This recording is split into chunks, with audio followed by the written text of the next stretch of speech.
Deepak Chopra. You're watching Newrealities. I have Mitch channeling by the end of the evening. That's a stretch, right, Mitch? Mitch Horowitz channels here at the Sure, Center. I've never invited anywhere mainstream yet. I know, you won't. That's really why we're here. No. So, I mean, there's so much to recap, but I think the practical aspect, so let's take that example that you gave, that people took this placebo that they knew was artificial, I mean, was totally a placebo, they said they're giving, and something happened. So, there's some kind of inner sense we have in ourselves that we have a healing power inside us. I think all those people, Quimby, Mary Baker Eddy, all those, there's some inner force that all of us know about that we're starting to discover. And I think positive thinking is sort of the tip of the iceberg of that. So, and it's the entry point. And I think what's remarkable is we really do have evidence today, and this is plain scientific empirical evidence that the mind in adults can refashion biology, and it's found in the field that's called neuroplasticity.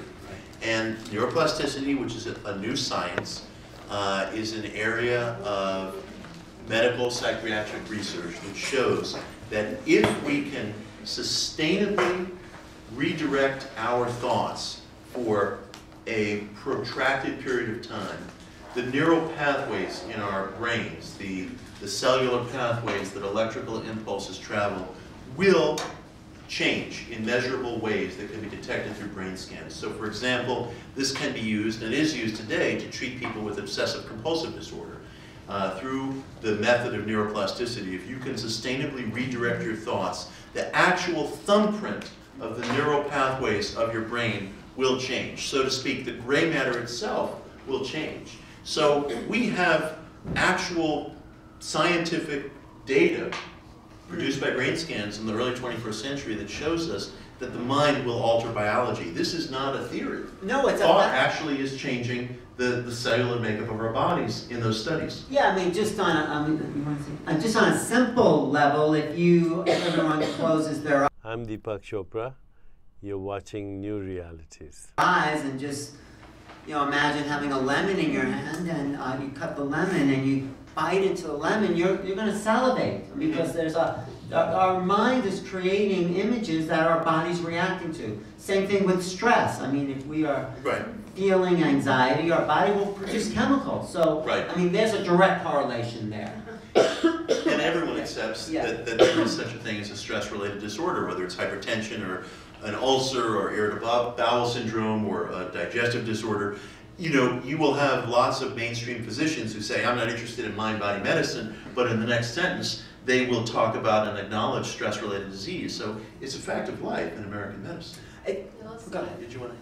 Also, Bruce Lipton, the scientist, he talks a lot about how in the cell membrane, the membrane that wraps around the cells has the innate wisdom of who we are and our higher understanding of who we are. So if you're holding intentions, and it might, because I'm more from a metaphysical background, not the scientific background, but if you're holding an intention, you come into a certain kind of alignment in your system, that if you're in that alignment, if you're in that flow, if you're in sync with what's innately in your cellular membranes that can be infused back into the cells, it brings the whole system back into its original intention or its original blueprint. So it's like it's already there. So if somebody's giving you even if it's a placebo, and they're giving you something that, if you hold, like Alan was saying before, somebody's giving you something and you say it's not really doing anything, but if you want it to do something, and you go back into my body is healed, my body can be healed by just having this thing. It's interesting that they have to take the thing to be able to think it's going to work, other than just holding the focus, but the truth is you can just hold the focus without it.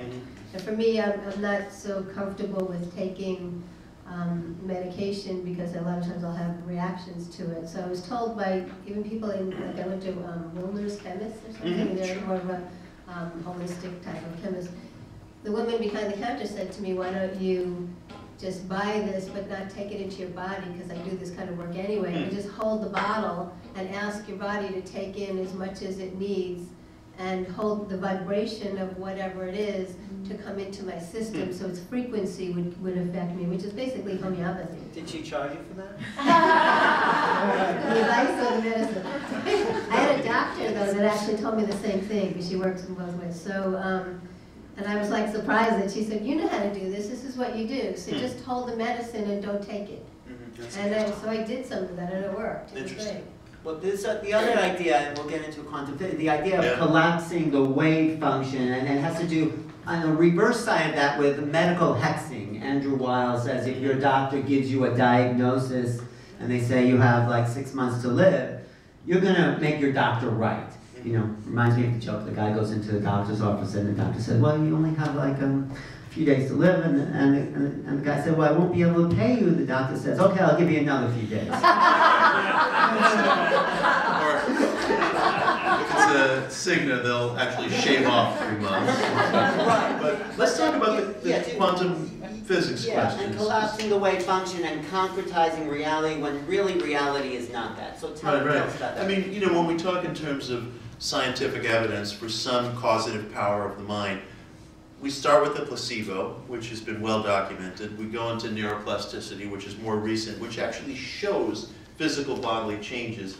But then there's the question of whether the mind produces changes materially outside the body, and that brings us into quantum physics. Now, when I began this book, I made 2 promises to myself, and here they are.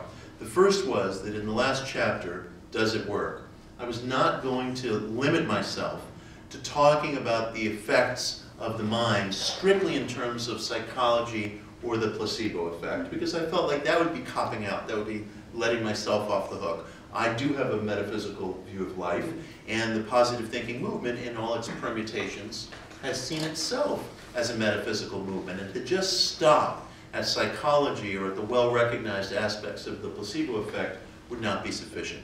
The other thing I swore to myself was that I was going to attain some kind of a layman's working knowledge of quantum physics, because the problem with quantum physics discussions today is sometimes people will cherry pick or will exaggerate or will make leaps in hopes that something in the quantum physics field will confirm their most deeply cherished points of view. And the other polar opposite of that is people within the quantum physics field, or journalists who are writing about the quantum physics field, believe that any discussion that considers analyzing or understanding the implications of quantum physics is immediately something that trips off into woo-woo land and ought to be made fun of and ought to be, you know, smacked down. Now, the truth is, if an individual can sit on a criminal jury deciding the fate of an accused person, a motivated individual can review the data and understand something about quantum physics and be able to talk about it in a canny, realistic way. And I go through a discussion of quantum physics in the book, which I'll try to encapsulate very briefly here, and I'll tell you that if anybody says this is an exaggeration, a misapplication, a bastardization of quantum physics, they don't know the data. It is this plain and it is this simple. 80 years of experiments in quantum physics have shown us repeatedly that subatomic particles will exist in what is sometimes called a wave state, or a state of superposition, where they are appearing in multiple and presumably infinite places at once. We know this because subatomic particles can be detected through interference patterns. We can tell where a particle has been. What we cannot tell is where a particle will be until somebody takes a measurement. Through whatever form of experiment you're using, if you direct a light stream or some kind of stream of subatomic particles at a target, it is only until you take a measurement to look inside of a box, so to speak, that that particle has become localized into one position. Until you see it. Until you see it. Until you see it, it's amorphous. That's right. It's amorphous. It's in a state of superposition. It occupies an infinite number of possibilities. It's amorphous. It's in a wave state. It only shifts or collapses into a particle state when a sentient observer makes the decision to take a measurement. It's the measurement and the decision, the conscious decision to take the measurement, that determines that the particle will be localized into one space. Schrodinger's cat. Go, tell us. Schrodinger's cat highlights the ultimate extraordinary nature of this quantum measurement problem that has been tracked for more than 80 years. In 1935, the physicist Erwin Schrödinger wanted to force quantum physicists to deal with the ultimate implications of their data. He said, in a sense, look, enough is enough, folks. If we're going to say that an atom or that a subatomic particle is in an infinite number of places until a conscious observer decides to look, that puts us at the brink of surreality. And so he devised a mental experiment which he felt would force quantum physicists to deal with the absurdity of their own data, and it was this. In effect, there are different variants of it. This is one. Schrödinger said, if you take a cat and you place a collar around its neck, and this collar has some sort of diabolical device on it that trips a poison when exposed to a single atom. So you have this device around the cat's neck that releases a poison when it's exposed to a single atom. And you take a pair of boxes, okay? You place the cat into one of the boxes, and then you direct one atom at these boxes. Now remember, you got two boxes. The cat is in one of the boxes. The cat is wearing a device around its collar that has a poison on it that gets released if it's exposed to one atom. You direct an atom at the boxes. Then go and open the boxes. Is the cat dead or is the cat alive? Well, all common sense and all commonly observed phenomena tells us that if the atom went into the empty box, the cat is alive. If the atom went into the box with the cat and the poisonous collar, the cat is dead, right? Wrong, Schrödinger said. The cat is both dead and alive. Before you look into the box. When you look in the box, then... Even after. It defies all of our expected observation and understandings of reality. The cat, you'd have to allow for both outcomes. For both outcomes, even after checking, the cat is simultaneously dead and alive because the atom that trips the poisonous device can be proven at one time to have been in either box. And it was only localized to one box after we checked. So but after we check, in our universe, whatever that is, the cat is either dead or alive. That's right.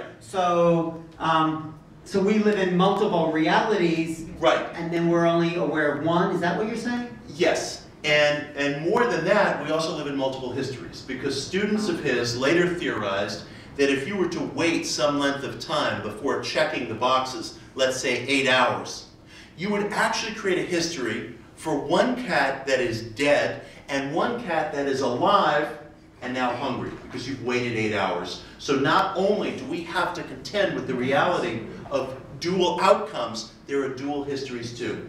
And he said, look, you call it impossible, you call it absurd, you call it violative of every common observation. True enough, but it's exactly what the facts dictate. Wait, so you're saying there's many timelines happening at once? Yes. Why are we in this one? Well, one of his students called it the multiple worlds theory, where there are many timelines happening at once, and so that's the natural question. How come you're not experiencing multiple versions of the chair that you're sitting in? Why do we occupy this macro mechanical reality where a cat is a cat, it can only be one thing or it can only be another? Some physicists today theorize that we experience a process that they refer to as information leakage. That when you measure something in an exquisitely fine and probing way, such as when you place an object under a microscope, you're receiving all kinds of information. You're learning about cellular structure, you're learning about atoms and molecules and particles. You're seeing what's really going on. When you pan back, the data that comes through gets coarser and blurrier and less complete, which they call information leakage. William James spoke about this in his Gifford lectures in 1902. And what some physicists theorize is these surreal things that go on within the quantum physics lab are in fact reality.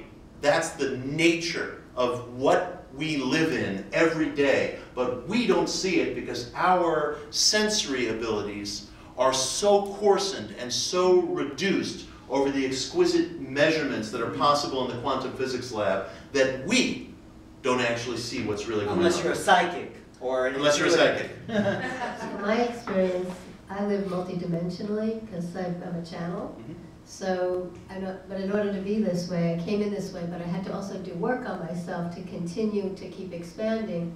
But when I'm in that channeled state, especially when I'm in that channeled state, I'm experiencing all time, all dimensions simultaneously. So I'm aware of, I'm a conscious channel, so I can be aware of being in this room, having something come through me to talk to someone while I'm somewhere else, while I'm listening to this and having experiences on my own separately in other dimensions and other time frames, and I can connect to all different timelines. And as I've come into myself more and more, I'm more experiencing this all the time now, not just when I go into some kind of meditative state. So I think it's connected to what you're talking about, that everything is there anyway. We come in a certain way if we're less open, and then you can develop this. You can become more of who we actually naturally are.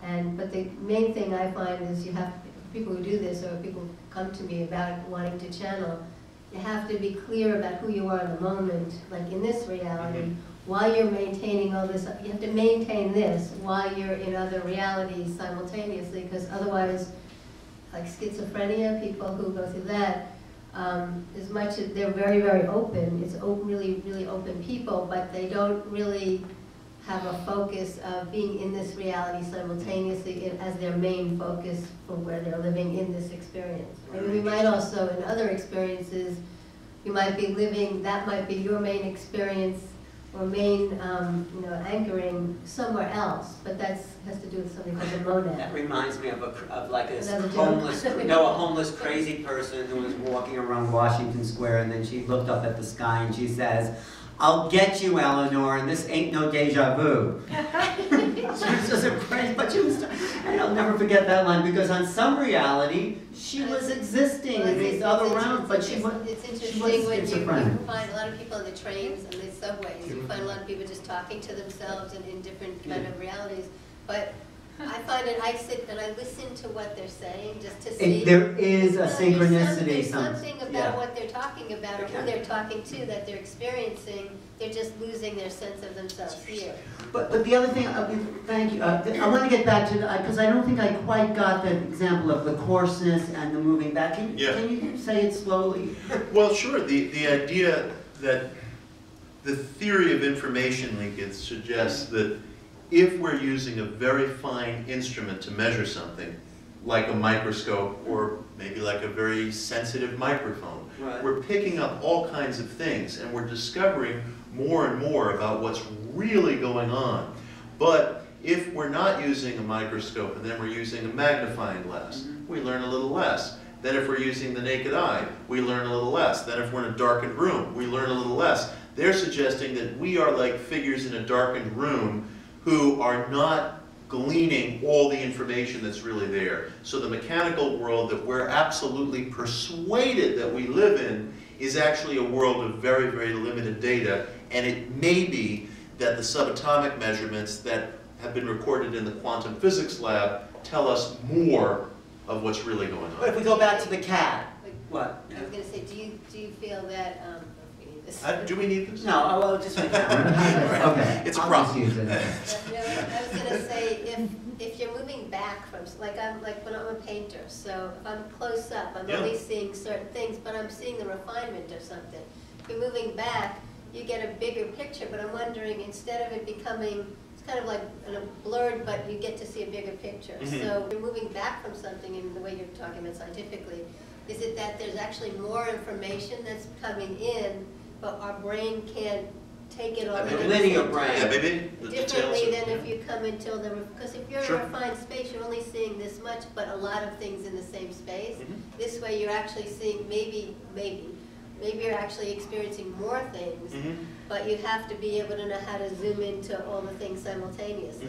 But I want to get back to how that is connected to the cat, and then of course Yeah. how that is connected to our thinking. Yeah. Like if we prayed for the cat to be alive as opposed to dead, would that affect what we actually observe? I mean, That's actually a very interesting question. I mean, what I think we're seeing in all these fields of study, the placebo effect, neuroplasticity, quantum physics, areas of areas of cognitive psychology, the study of addiction recovery, the trend that we're seeing in our generation is that our conceptions of the mind are ever expanding and never receding. And the more we look, we're learning more and more about the actual causative influences of the mind, and our conceptions of it keep growing. So I think what that tells us practically is, I would say, I'll categorize it in two ways. First of all, it puts us in front of a tremendously deepened mystery. I mean, I think that the mystery facing our generation and the mystery facing all of us in the early 21st century is whether we possess minds that go beyond analytical and logical functions. We have all been raised to believe that the mind is here, in essence, to tell you that 2 + 2 = 4. And you can use it to make plans, and you can use it to influence people, and you can use it to try to persuade people, and you can solve problems with it. That's how we have been raised and socialized. We face a question right now, based on all this data, and it was a door opened by the pioneers of positive thinking, as to whether the mind actually does more than that, as to whether the mind is a contributing factor to the actual experiential reality that we encounter every single day. Not just a navigation system, but something that not only writes the map, but contributes to the structure of the terrain. Right, That's the question of our time. Well, it's a question of our time, but some people feel they've answered it, because that's two things. First, that the mind is not necessarily in the brain. It's we are more like receivers, like a radio receiver, and we're picking up the signal of who we are. But you know, like a radio, if you open up the radio, you're not going to find some announcer in there. They're picking up a signal. Right. And if the radio dies, it doesn't mean the announcer is killed over. You know. And let me add something to that. I've actually left out a very important field of study. I've overlooked psychical research. Yeah. I mean, psychical research is such an underfunded and such a precious field. It's the search for ESP, or some kind of anomalous cognition. There are vast amounts of laboratory experiments in this country, leaving out Europe for a moment and other parts of the world, going from the 1930s up through the present day, that show evidence of precognition, evidence of some non-physical ability to glean information. And one of the tragedies of our time, and it will slow down our progress, but it won't stop it, is that so much uninformed skepticism and criticism has been leveled at psychical research that it's almost impossible to read about it accurately. When a journalist wants to write about psychical research, he or she will almost always write about it as a controversy, not a finding, a controversy. And when I say psychical research, I mean experiments that have traversed from guessing the images on cards to remote viewing, which is the ability to try to glean information. The CIA gave SRI, Stanford Research Institute, money for 20 years to do remote viewing. And it wasn't very much money, and the results were incredible. And unfortunately, Bill Clinton canceled that program in the mid-1990s. So now we don't have government-funded research, and it was very inexpensive. And it was to keep up with the Russians, because the Russians had a huge psychical research project, and Hal Puthoff and Russell Tarr. Yes. And they had proven, people like Ingo Swann created the remote viewing. There's extraordinary data out there that shows that we do possess some non-physical ability of gleaning information. And just to make this point quickly, when journalists write about this, and they will occasionally, they'll always write about it as a controversy. If there was recent research at Cornell into precognition that was covered not as a set of laboratory findings, but covered as a controversy, because when a journalist wants to learn about the background of this research, he or she will usually find sources that are produced from a polemical perspective, from people who are committed not to critiquing this research and discrediting it, but they actually don't want there to be a debate. Right. And so there's such a division over this research, which is very inexpensive, very tantalizing, and has found things that have stood up to a great deal of scrutiny. So that's a whole other component. Well, Dean Radin, the Entangled Universe, has proven that, that we are psychic beings. So yes. Also, if you look at like Emoto, his whole thing was focusing an intention on water or on something, and it created a completely different, under microscopic thing. They would show how by focusing on it, it would change the structure of something. So the idea that your thoughts have an effect on a structure, so that everything's made up of structure in the universe. So if you're having positive thoughts or negative thoughts, whatever it is, it's creating something, it's changing matter. It has an effect. Sound also. Hans Jenny did a whole thing on cymatics. I work with sound, and you bring in sound into, they had sand or something on a plate. It was the same thing, similar to Emoto, but he did it with sound. And you would put sound into something, or you put other sound on top of it. It wouldn't just smush the whole pattern. The whole thing would go into patterns, and if you added other sound and changed the tone and the frequency, the patterns would keep changing. So when you're talking about health and focus. But that goes to the idea that I think we are broadcasting energy. So if we want a positive, maybe Quimby was a broadcaster of high positive energy, and not only that, there's a field effect that happens. Lynn McTaggart talks. So we exist in a field of energy, and if enough people, let's say, pray in a community, the TM people have done that, the crime rate will go down. As soon as they leave, the crime rate will go up, but it'll go down because there's a field that we are emanating. I don't know how they can prove it, but I just know that. So we are the field, according to Lynn McTaggart. I think we're looking at this research from the individual outward, but we're really part of a bigger picture, all of us together. We have to look at that from the outside towards the individual. And if we can amass data that shows there's a non-physical component to intelligence, whether it's somebody repeatedly getting above average hits on a deck of cards, or whether it's a remote viewer gaining reliable information about a physical object that he or she is distant from, or there were other experiments in the 1970s and 80s called the Gansfeld experiments, where one person was able to telepathically project a picture to another person. Again, the data on this, it sometimes will show just a few percentage points of deviation from guesswork, but over the course of tens of thousands of trials, if those few percentage points persist, then it shows that something beyond a chance occurrence is going on, and there is some non-physical component to the gathering of information. The implications are extraordinary. Somebody had a question back there. Yeah, near-death studies.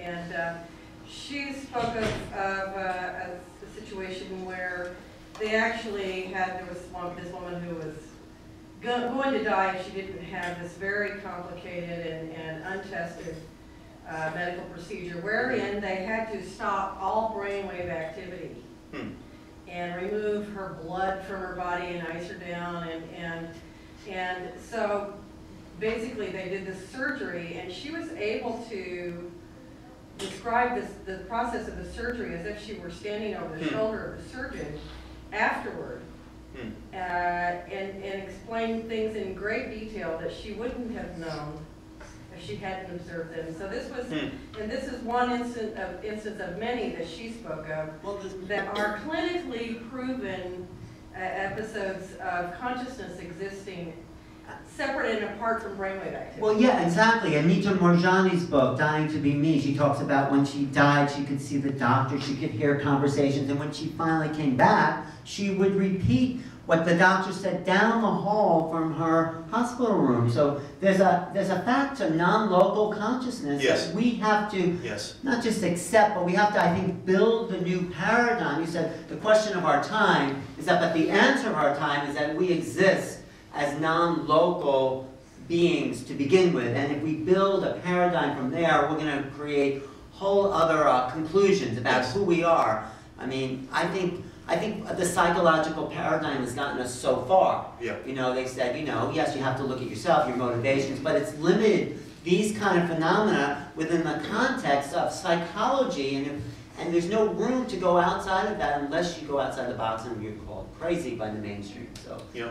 But, well, I think that puts us all in, I don't know whether we need this microphone, but I just feel better when I like it. It's nice. I feel more empowered. Right. It puts us in front of a wonderful challenge that we can all enact. You know, the research that we're talking about, like psychical research, for example, it's very inexpensive to conduct, and yet the funding isn't there because it's so controversial. But there's something that is there, and that is each of our personal experiences. Right. You know, my hero was the American philosopher William James, and when he died in 1910, there was some part of our intellectual culture that suffered a setback, and it has never rebounded from that setback. James was absolutely insistent that personal testimony had to figure into empiricism. Now, if you talk about personal testimony today to a scientist, they'll say, oh, you're talking about anecdote, which is the dismissal term. But the fact is, an individual's inner experience and an individual's experience over the course of a sensitively observed life is an immensely important source of testimony that can be pooled with the experiences of other people to discover correspondences, patterns, repeat phenomena. What goes on in the life of an individual is not to be dismissed as anecdote, as if it's some story that's here today and gone tomorrow. It's a vital piece of human understanding. So I would encourage everybody in this room to, I'm going to say it very plainly, read positive thinking literature, look at the exercises that are in there, try it, experiment with it in your own life. You don't have to tell anybody you're doing it, you don't have to join anything, you don't have to go anywhere, you don't have to pay anyone, you don't have to ask permission. It's just something to try. Be your own experiment. One simple one is make a list of what you want to accomplish in your life. My favorite exercise. You go tell them that. It's uncanny because it's so simple that it's easy to overlook, and it's easy to say, oh, you know, no serious person would do that. But there's a little 28-page pamphlet called It Works. I write about it in the new book. I love the author of this pamphlet. He was a Chicago ad man named Roy Herbert Jarrett. He produced it in 1926. His observation was this: if you take these 3 simple steps, it can have an extraordinary effect on your life. 1, sit down and make a list of your most heartfelt desires and repeatedly revise it. Revise it, refine it, redo it to the point where you really think you're getting it right. Work on it in a sustained and mature way. Then, once you feel you have refined and sculpted this list down to the point where you are being absolutely unsparingly honest with yourself about what your real aims and goals are, and that can be a revelation in itself, because we can be very conformist with ourselves, repeating things to ourselves like, I don't care about money, or things that we think we're supposed to believe. Get this list to the point where it's a document of absolute, unsparing honesty. Then, read it 3 times a day, when you wake up in the morning, at midday, and before you go to sleep at night. Keep it with you. Keep remembering it. Keep dwelling on it. Keep thinking of it. And third and finally, tell no one about it. Don't talk about it. It's yours.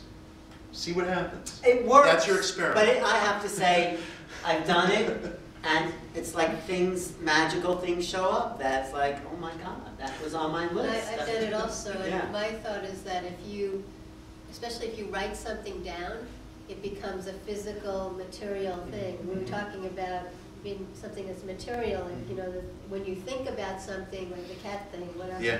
if you are not thinking about it, nothing is happening, and you're thinking, but when you think about it, it actually becomes something else. But if you write something down, it's like another step coming into physical form. So it's what matters to you becomes real. It's a realization of matter. So it's matter realization or materialization. It becomes materialized. So if you, that's a great thing, because I do it also. Well, we'll take a few more questions. But Gentleman back there. Yeah. Yeah, I want to go back to that experiment with the cat, and I know you were talking about leakage of information, and we're not getting enough of it, but it seemed also there's a component of probability. There's set of probabilities and our attention is on one thing versus the other. For example, like we know there's 150 channels on our TV, but we can only tune on one at a time. The other concept of this manifestation that we're basically talking about is the idea that our thoughts should, we can focus our thoughts and maybe change the structure of matter. But I read studies, science studies, that say that our thoughts, by the time we become conscious of it, have already occurred. So if they've already occurred before we even become conscious of it, how do we choose them? That's very interesting. You've hit upon a very important point, and that is that we as human beings are in pieces, and there's a lot of different things going on inside of us that we're not cognizant of until it's too late. It's already happened. Our emotions run on one track, our cognizant intellect runs on another track, our body runs on another track.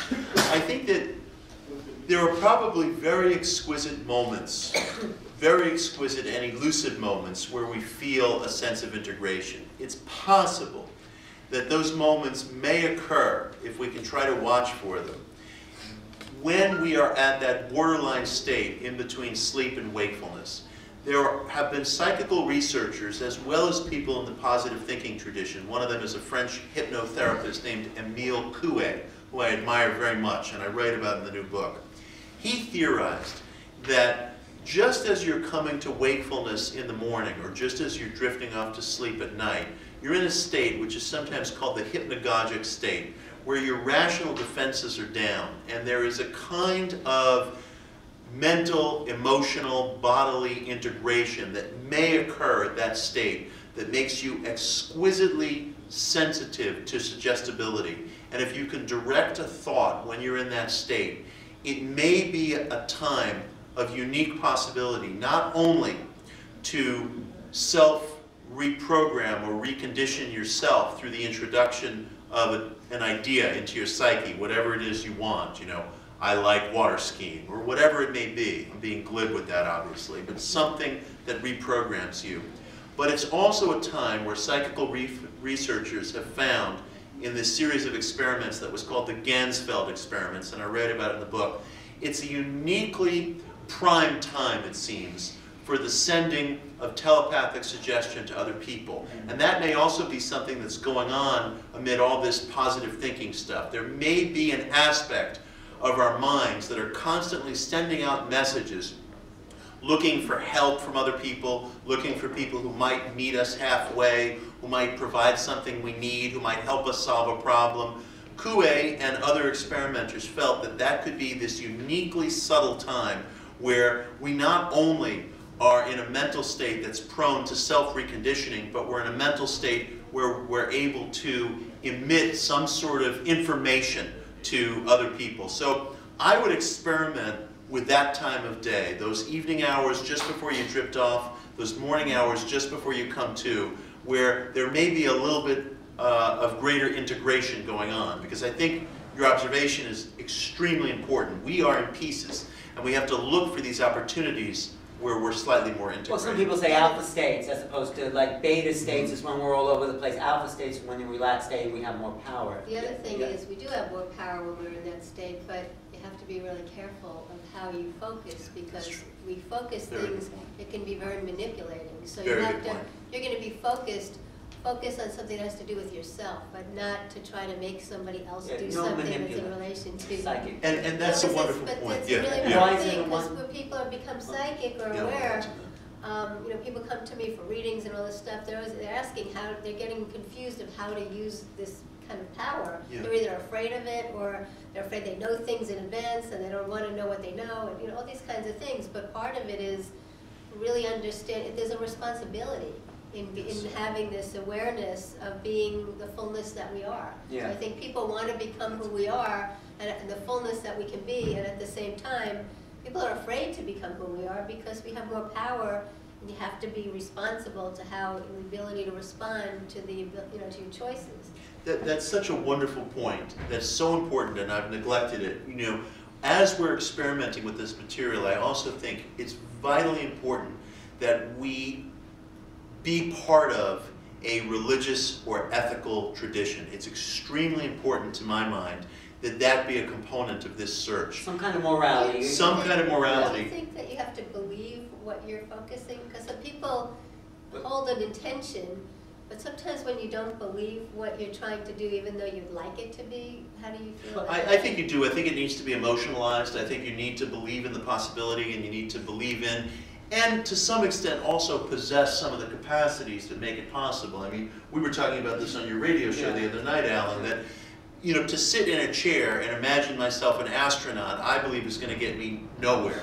Again, it comes back to some question of integration. There needs to be some integration of one's thought images and the capacities that one has an understanding over. I mean, we do live in a physical macro world, and we do have some service, I believe, to enact in this world. And in order for our thoughts to really be at the back of what we're trying to accomplish, I think there has to be some integration of those thoughts with our abilities, our location, what we can actually reach out and begin doing in the present.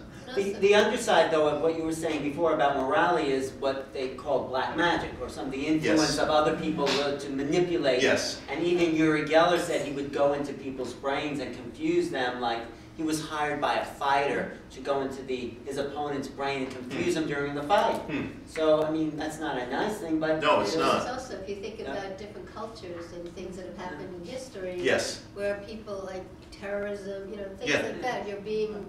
or brainwashing, but you're being infused with so much, or from a whole culture. Any culture, really. And even if we just live material lives, we're always in front of ethical challenges. But I would say when you're working with this material, I mean, there is a responsibility we have to others and to ourselves, and there's an integration there as well. I would say be reading the Gospels or the Talmud or the Vedas or the Dhammapada or the Tao Te Ching or some.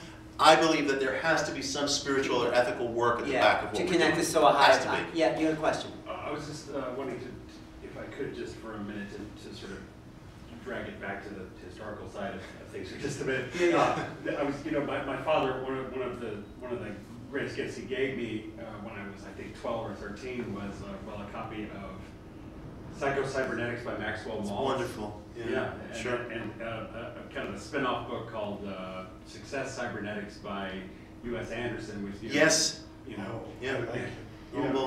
both of these books, particularly Psycho-Cybernetics, seem to deal with the metaphor of the computer, which of course was in its infancy at the time, as a metaphor for our brains, and spirits and.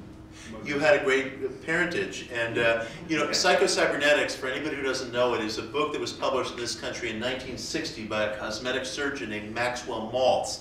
And Maltz had this fascinating observation. He was a pioneer in cosmetic surgery, and he would treat people who were burn victims or who were suffering from deformities, or just average everyday people who wanted an improvement in their appearance. And he found that when he would perform cosmetic surgery on people, in many cases, their self-image improved.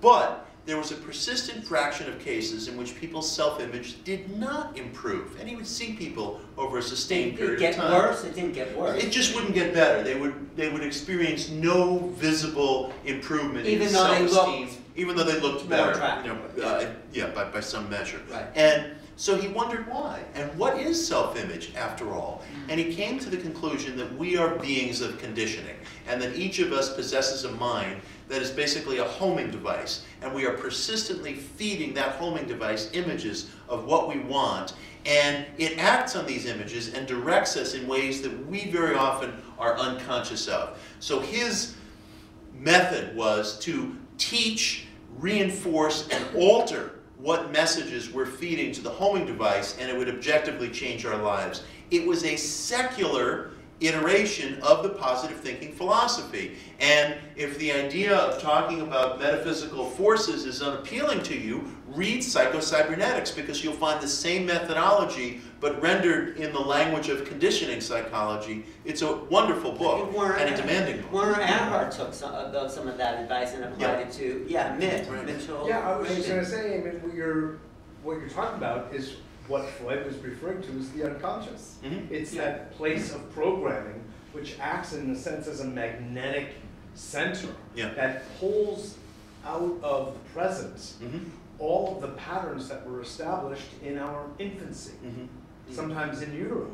So it keeps pulling until, so we keep attracting the same people into our lives, into our love life or our professional lives that are just iterations of what our first relationships were. Until we break the pattern and say, I'm going somewhere else. Yeah. Exactly. Once you get conscious of it, then you can free yourself from it. If you want to. If you were brought up in a family, not that many people have been brought up in this way, in a more ideal situation of absolute love, and you were because when people fall in love, they feel good about themselves and they can feel healthier and all this kind of stuff. So if you were brought up with encouragement and support and nurturing, or got that later in your life, hopefully, just that it's like an intentional energy that keeps saying you're wonderful, you're great, you're something, or you're just being shown it in some way, whether they're saying it or not. But that whole focus there's an intention behind something that creates an effect. And the idea of love is from my understanding, and my experience is, it's all encompassing. If it's pure, which is the only thing that love would be, if it is that. The whole energy of that would put you into a whole different alignment, which reminds you back, it helps you to remember the truth of who you are, and in that truth, it goes back to that alignment of the cell membrane thing, it kind of brings you back into your original intention or your original blueprint of who you are in that multidimensional experiencing of the fullness of our being. There's no collapsing of the wave function. In a sense, you are becoming, you can live in. But so the question I have, take that quantum work of, what's his name, Schrodinger, and the positive thinking. Now, I didn't quite get the bridge. Right, where's the bridge? Can you do that? Where's the bridge? It's getting late, but I'll try to give us where the bridge is. The truth is, the bridge is the great mystery. The bridge is the great mystery. A generation that comes after us may have a better glimpse of it than we have. But I think what we can conclude in our generation in the year 2014 is that we are given many tools and agencies with which to move through life. The mind and its causative properties, I believe, are one tool that we have been given to navigate among the forces that we live under. And we live under many forces. We live under all kinds of laws and accidents and physical limitations. Mortality alone tells us that. But I think it's justifiable to see the mind as one tool among others. What would the others be? Well, we have the power of logic, we have the power of physicality, we have all kinds of technologies. Feeling sense, yes. The feeling sense, some of our technologies are inborn within us. I mean, we sweat, that's a biological technology. I use that we wear a coat, and that's an external one. So we have all these things. We should experiment with, look at, and see the mind as one agency, one tool, one instrument that we possess that can be used to help navigate. And I wish everybody in this room wonderful experiences experimenting with this. See what you find.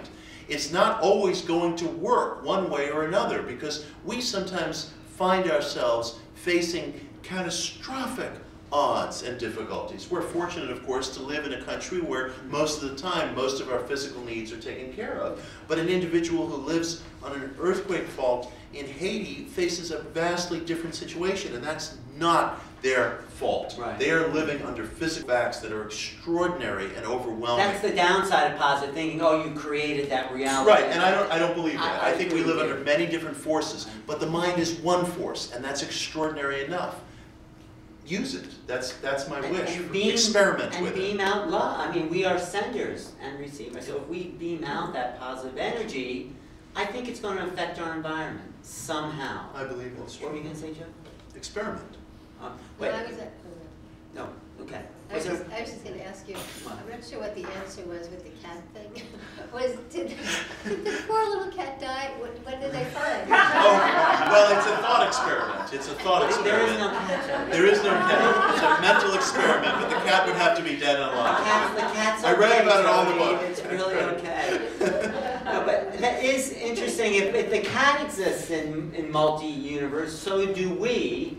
And if we do, I guess I didn't understand why we create this one according to the psycho-cybernetics we've been conditioned to think we are until Well, Schrodinger might argue that we're only seeing the one world that we exist in, and there may be multiple worlds, just as there's a dead and alive cat. We exist within this one. Right. And it opens us up to the possibilities that life is not the either-or situation that we've been raised upon, but history, future, and present is permeable. Well, many metaphysicians are talking about timelines. So when you jump a timeline, they did this at the Ramtha School, you actually create a whole history that wasn't part of the old timeline. And there was one exercise that J.Z. Knight, who's channeling Ramtha, would say, you say, I have always been. I've always been a great writer. I've always been, you know, a great talk show entertainer. You know, I've always been these things. And it creates a past where you have always been that. Well, also people come in with particular gifts without having been taught. So how does that show up? You know, you come in with something because you've always been that, and you're bringing that with you into this experience, while simultaneously you're maybe doing the same thing somewhere else. So There's also something called the monad. Do you know about the monad? The monad we have 12 extensions of ourselves in certain parts of our soul that are like other, it's hard to explain, it's like other souls, that there's 12 of those, and then each one has 12 of those. So there's 144 parts of ourselves living in all different dimensions and experiences simultaneously. And I do this work to help people to clear patterns that are from parts of their monad. So this is totally metaphysical. It's always my monad's fault, So not mine. I wanted to add one thing to Jay-Z's exercise. I honor that exercise, but I also think that that kind of thought experiment does need to be wed to personal capacity. So there's a section of the Talmud, which is a favorite of mine, which I mentioned the other night on your radio program, that a student asks a master, what's the proper way for a man to live? Forgive the gender pronouns. And the master says, find a place where there are no men, go there, and there be a man. And what that says to me is that each individual has some special function to fulfill. There's something somewhere that's not being done that you can do. Understanding what it is that I can contribute, backing that with a thought conviction is enormously powerful, but I do think there needs to be some integration there. If I sit here and say, you know, I have always been a great general, you know, that may not amount to anything. You say it until you actually feel a vibrational shift. And I agree with that. I agree with that. But I do think that some marriage of service and ability to thought, some integration there, I think is necessary, because we all do have, there's something that's not being done somewhere that each of us can be doing. And I think that search should be part of it too, along with my own I think it's why we abilities and came in. capacities. Why we came in, and what it is you want to do is probably more in alignment with your soul's capacity of why you incarnated. But the thing is, though, but a lot of people were not taught that their feelings meant anything, or that they were valued in any ways, or their thoughts get confused, and they have belief systems they are expected to be a certain way, or they expect themselves. So we go into all these patterns that kind of diminish what we are intentionally. Yes. Already been. And sometimes we don't receive the physical education we need. I know a guy who's a film director who can do everything. He can make furniture and paint, and he's a wonderful photographer and a great director. And if somebody misses a day on the set, he can do their job for them, and that's extraordinary. Sometimes that physical education we don't receive, and that's so important. But it can be gotten. I didn't publish my first book until middle age. I'm 48 years old today. My first book wasn't Today? No, not today. Broadly speaking. Yes, you can all give me gifts. I didn't publish my first book until I was in my mid-40s. You know, there was no forecasting that, so we can come into things, but there need to be these different educative components. But going back to that, there's a reason for why that you're here. Like everyone can learn to play the guitar, but not everyone's going to have the inclination to become professional at it. Or have the talent. They could learn to play, but not everyone has the innate talent Well, to it's be. and it's sort of like Mozart and Solari. So that one was a technician, and the other one was more multidimensional in being a channel. He can bring things in and be a technician simultaneously, and maybe this is what he's always been, and he was aware of. He's always been that. So to sum up, positive thinking obviously works. I'm feeling better about No, but what could you say to actually conclude? I mean, it obviously does work, but really I don't think we've broken down exactly why we've thrown out a couple of different scenarios, but what would you say, if you could guess or surmise, why it has worked, and what does the future look like as far as we move into the kind of a paradigm that takes that as fact that it does? I would say that we've seen enough in fields of science, medicine, psychology, physics, psychical research, and in the individual testimony of sensitive individuals for generations to convey to us that there is some non-physical quality to our intelligence, and that it falls to our generation with the opportunities that we have and the data that we've been able to imbibe, not to piece it all together, because I don't know that it'll fall to us to piece it all together, but to experiment, try it, create a body of testimony, and you don't have to join anything or tell anyone about it, and this may not be a message that's necessary for people in this room, because if you're here, chances are you're already into some sort of spiritual or metaphysical search or experimentation.